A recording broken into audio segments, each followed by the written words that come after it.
Seigneur, Dieu, qui es-tu vraiment ? Parce que si tu cherchais à nous embrouiller, tu ne pourrais pas mieux t'y prendre.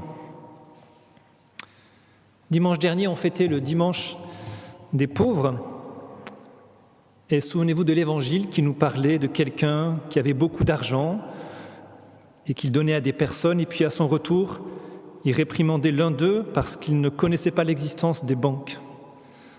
Jour du dimanche des pauvres. Et puis aujourd'hui, solennité du Christ roi de l'univers, grandiose. Et pour l'illustrer, on nous parle de quelqu'un qui s'identifie à ceux qui ont faim, qui ont soif, qui sont malades. Voilà, tout ça pour fêter le roi de l'univers.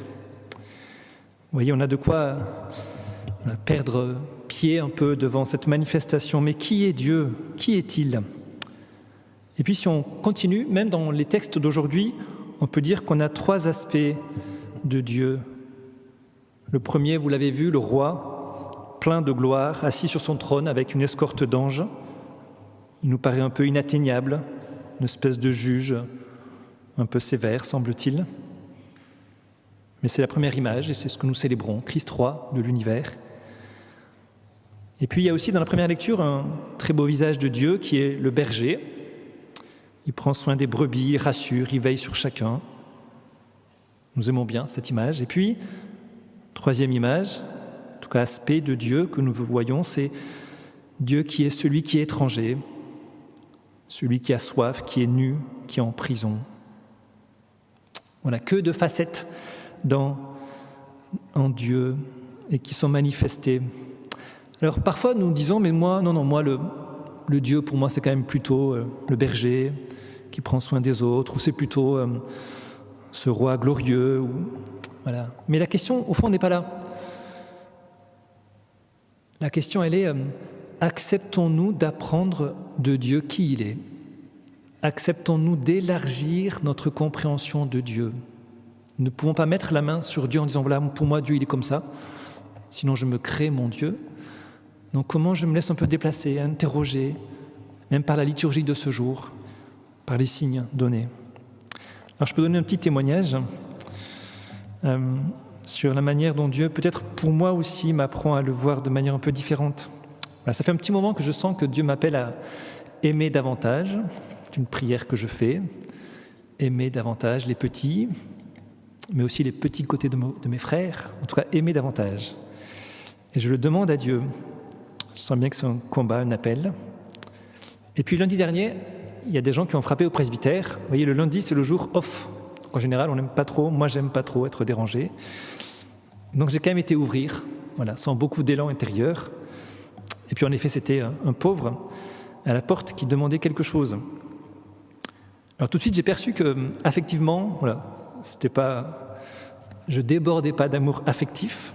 J'avais pas envie de dire « Ah, magnifique, bonjour », tout ça. Et en même temps, voilà, j'ai décidé de faire de mon mieux, en tout cas de faire le pas qui me paraissait possible de faire. C'était pas extraordinaire, mais le tout petit pas que j'étais capable de le faire. Et à la fin, donc cette personne en partant m'a dit en fait, vous êtes vraiment gentil. Vous êtes une personne tellement gentille. Et c'était pas vrai. En tout cas, c'était pas les sentiments extérieurs de mon cœur, mais c'était la petite décision intérieure, c'est vrai.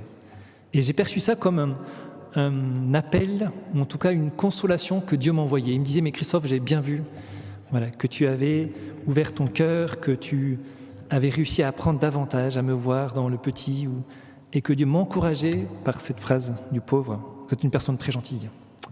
Je me réjouis en tout cas de ce pas, et je me réjouis dans la paroisse de tous ceux qui élargissent leur manière de saisir Dieu, le reconnaître dans l'adoration, dans la louange, dans le service du pauvre. Je sens bien que depuis quelque temps, la compréhension de Dieu grandit ici.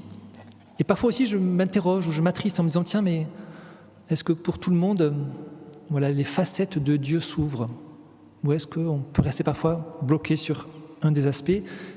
Et le danger de cela, c'est qu'au fond, ça nuit à la communion chrétienne. On se met dans un parti et on oublie de voir qu'au fond, chacun peut enseigner les autres.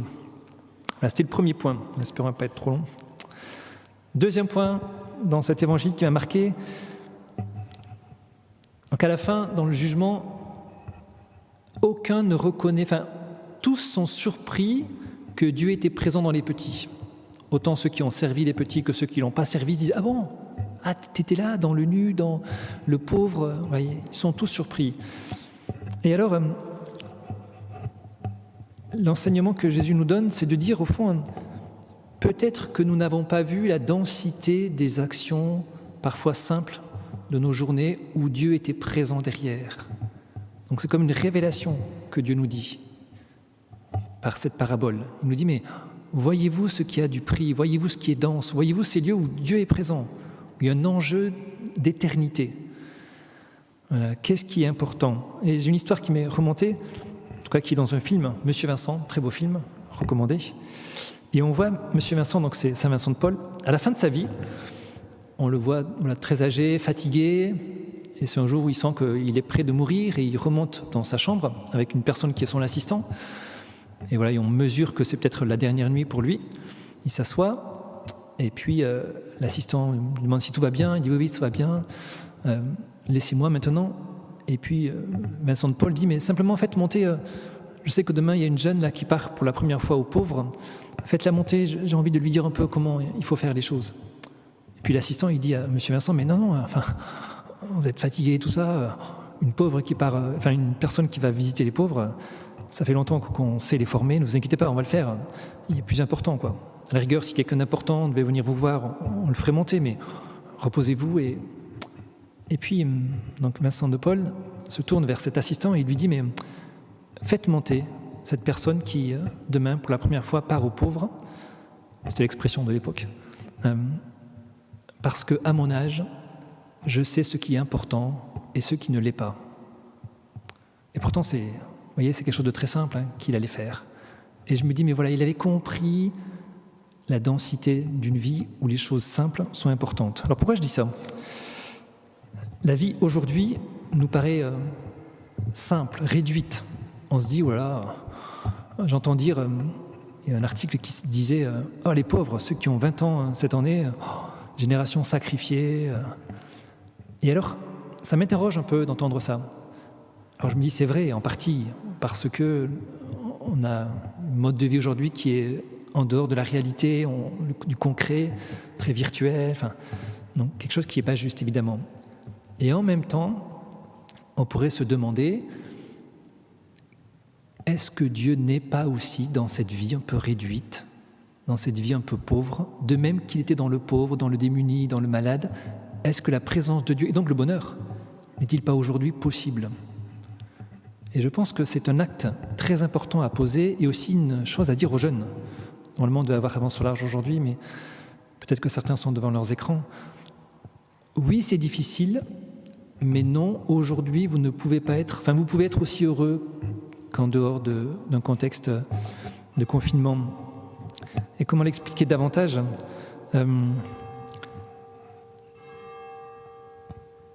Quand le confinement s'arrêtera, rapidement, on espère, eh bien, malgré tout, il y aura d'autres masques qui vont apparaître. On vit tous un peu avec des masques. Il y aura d'autres limites qui vont apparaître. Vous ne pourrez pas voyager toujours dans vos vies. Vous verrez que, par manque d'argent, par difficulté, on ne peut pas toujours faire le maximum. Vous ne pourrez pas avoir tous les biens que vous désirez, même les biens non essentiels. Donc, il y aura toujours des limites. Donc, la question, c'est est-ce que ma vie, c'est de faire en sorte qu'il n'y ait plus aucune limite, plus aucun masque, plus rien, et au moins je pourrais être heureux? Ou est-ce que c'est, en fait, notre vie est limitée, toujours, plein de pauvreté, mais au fond, Dieu se cache là. Et ce serait une erreur d'imaginer une vie idéale, là ne serait pas Dieu. Et quand Dieu nous dit, mais tu vois, tu m'as repéré dans le pauvre, dans le petit, et on pourrait se dire, est-ce que tu m'as repéré dans cette vie de confinement? C'est une chance incroyable de vivre en ma présence, d'accueillir une paix nouvelle. Est-ce que tu m'as repéré? Ah bon?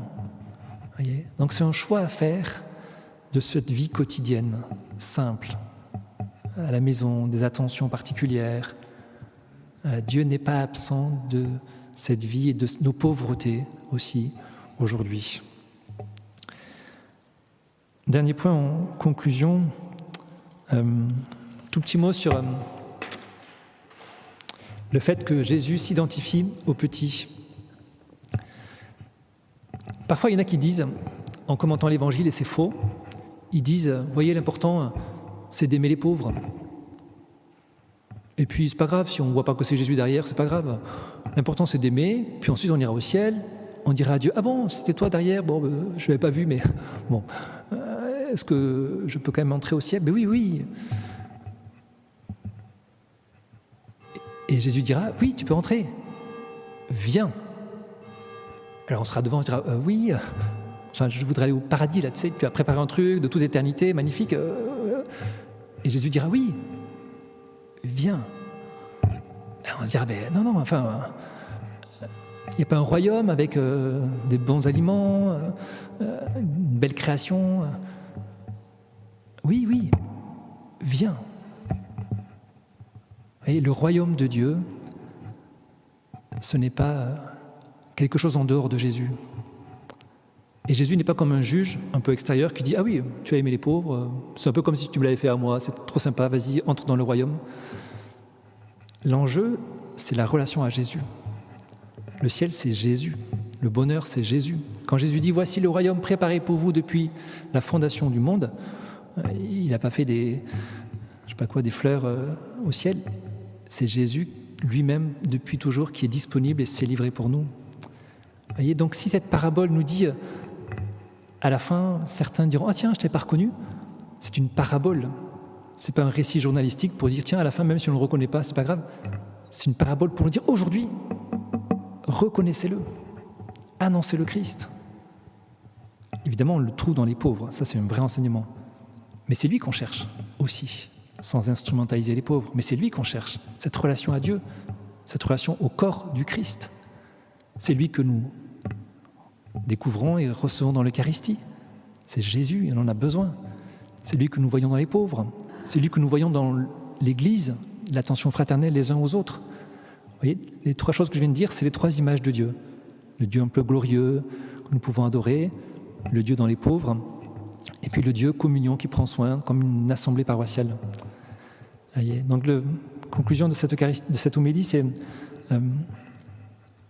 le temps aujourd'hui est un temps de grâce, réellement, et nos cœurs sont appelés à saisir ce qui est important par l'Esprit Saint, mais aussi à élargir notre manière de comprendre Dieu.